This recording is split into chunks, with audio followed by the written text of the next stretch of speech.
నెల్లూరు జిల్లా సెంట్రల్ జైల్లో ఉన్న మాచర్ల మాజీ ఎమ్మెల్యే పిన్నెల్లి రామకృష్ణారెడ్డి సోదరులను ఎమ్మెల్యే ఆకేపాటి అమర్నాథ్ రెడ్డి, మాజీ ఎమ్మెల్యే కాసు మహేష్ రెడ్డి, గడికోట శ్రీకాంత్ రెడ్డిలు ములాఖాతులో కలిశారు. అనంతరం వారు మీడియాతో మాట్లాడుతూ జైలులో ఉన్న పిన్నెల్లి సోదరులకు కనీస మౌలిక వసతులు కల్పించకపోవడం దారుణమన్నారు. ఏపీలో ఫ్యాక్షన్ రాజకీయం నడుస్తుందని, టీడీపీ నేర్పించే పాఠాలు భవిష్యత్తులో గుణపాఠాలు అవుతాయని అన్నారు. ప్రజాప్రతినిధులకు జైలులో పెట్టి అక్కడ కూడా వేధిస్తున్నారని, పేద ప్రజలకు వ్యసనాలు అలవాటు చేసి తద్వారా ఆదాయం పొందుతున్నారని తెలిపారు. జైలు మాన్యువల్ కూడా అధికారులు ఫాలో అవ్వడం లేదని, రాష్ట్రంలో వ్యవస్థలు దిగజారిపోయాయంటూ టీడీపీ ఎమ్మెల్యేలే చెబుతున్నారని వారు తెలిపారు.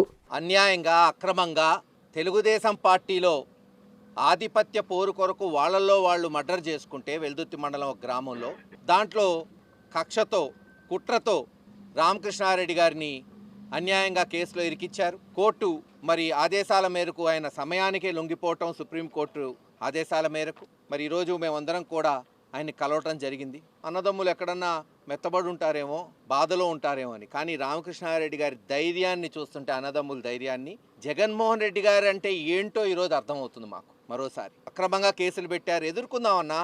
అన్యాయంగా జైల్లో పెట్టారు, సరే టైం వస్తుందన్నా.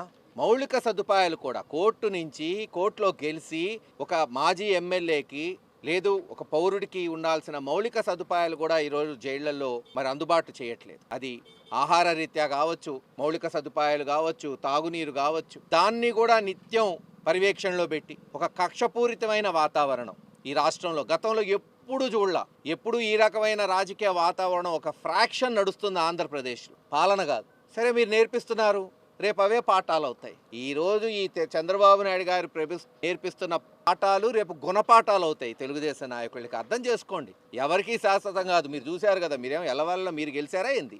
కానీ తప్పుడు సాంప్రదాయం, ఒక పార్టీలో చంపుకుంటే వేరే పార్టీ వాళ్ళని పెట్టడం. జైళ్లకు వచ్చిన ప్రజాప్రతినిధులు కావచ్చు, ఎమ్మెల్యేలు, మాజీ ఎమ్మెల్యేలు, మంత్రులు, మాజీ మంత్రులు, ఇప్పుడు మీ ఫ్రాక్షనిజంలో ఇది పరిపాటి అయిపోయింది.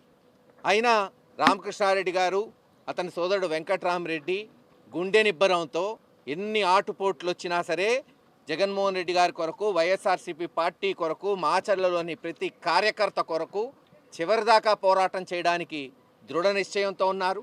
తప్పకుండా త్వరలోనే ఆ దేవుడు దయ వల్ల హైకోర్టులో ధర్మం, న్యాయం గెలుస్తుంది. వాళ్ళు బయటకు వస్తారు.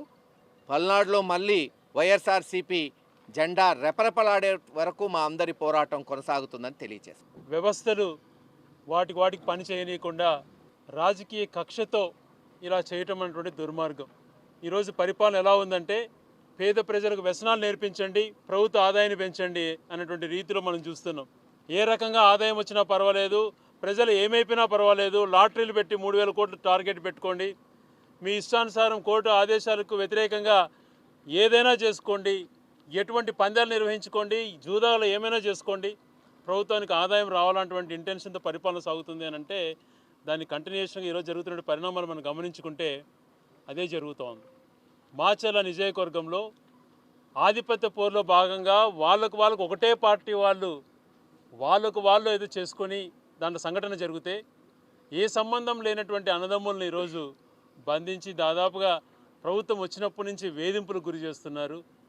వేధింపులకు గురి చేసడమే ఒక తప్పు అయితే, వాళ్ళను ఏ తప్పు చేయని వాళ్ళను కేసులు అక్రమంగా పెట్టి ఒక పక్క జైల్లో పెట్టి, మరొక పక్కన జైల్లో కూడా హింసించే విధంగా వాళ్ళకి ఇవ్వాల్సినటువంటి ప్రొసీజర్ ఏదైతే జైలు మాన్యువల్ ఉంటుందో అవి కూడా ప్రొసీజర్స్ కూడా ఫాలో కాకుండా నిర్దాక్షిణంగా ఏడిపించడం ఎంతవరకు సమంజసం?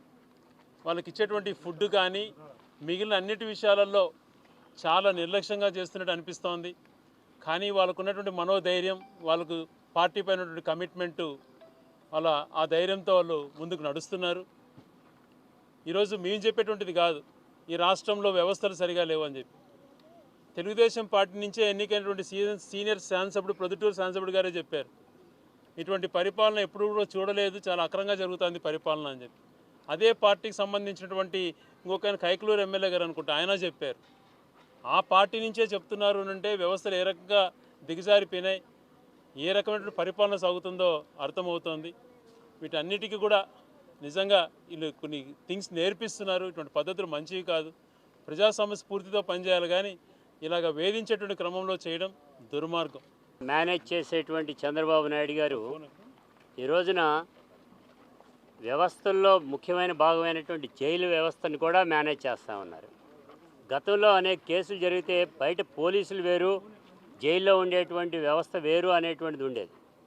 మాన్యువల్ ప్రకారంగా ఎవడు ఎంతటి వాడికైనా కానీ అదే పద్ధతిలో వ్యవహరించేటువంటి దాంట్లో ఇవాళ మాన్యువల్ కూడా పక్కన పెట్టి ఆ రెడ్ బుక్ రాజ్యాంగానికి బయటికి తీసుకొచ్చి జైలు మాన్యువల్ కూడా మార్చినటువంటి వైనం కనబడుతుంది. దీనికి ఒట్టి ఉదాహరణే రామకృష్ణారెడ్డి గారికి బయట నుంచి భోజనం ఇవ్వమన్నారు.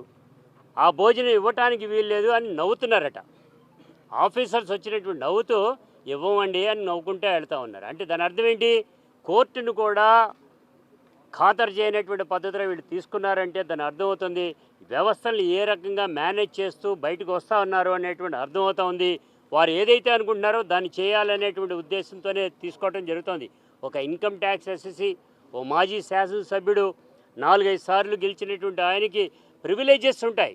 ఆ ప్రివిలేజెస్ని మాన్యువల్ కూడా పక్కన పెట్టి వీరు చేసేటువంటి దురాగతాన్ని చూస్తూ ఉంటే మాచర్లలో ప్రజానీకం యావత్తు కూడా వెంటనే రామకృష్ణారెడ్డి గారికి అండగా ఉన్నామనేటువంటి కూడా చెప్తా ఉన్నారు. ఇంతటి దుర్మార్గమైనటువంటి పరిపాలన కొనసాగితే ఎటువంటి పరిస్థితుల్లో తొంగలో తొక్కుతారు ఈ ప్రభుత్వాన్ని అనేటువంటి భవిష్యత్తులన్నీ కూడా ఈ సందర్భంగా కూడా తెలియజేస్తున్నాం. రామకృష్ణారెడ్డి గారికి ఇప్పుడు ఉన్న పళంగా ఫెసిలిటీస్ కల్పించకపోతే ఉద్యమం కూడా వస్తుంది. పల్నాడు జిల్లాలోని కూడా హెచ్చరిస్తుంది. 2+2 avenue senior secondary school CBSE Prashanti Nagar, Brahmanandapuram, Nellore.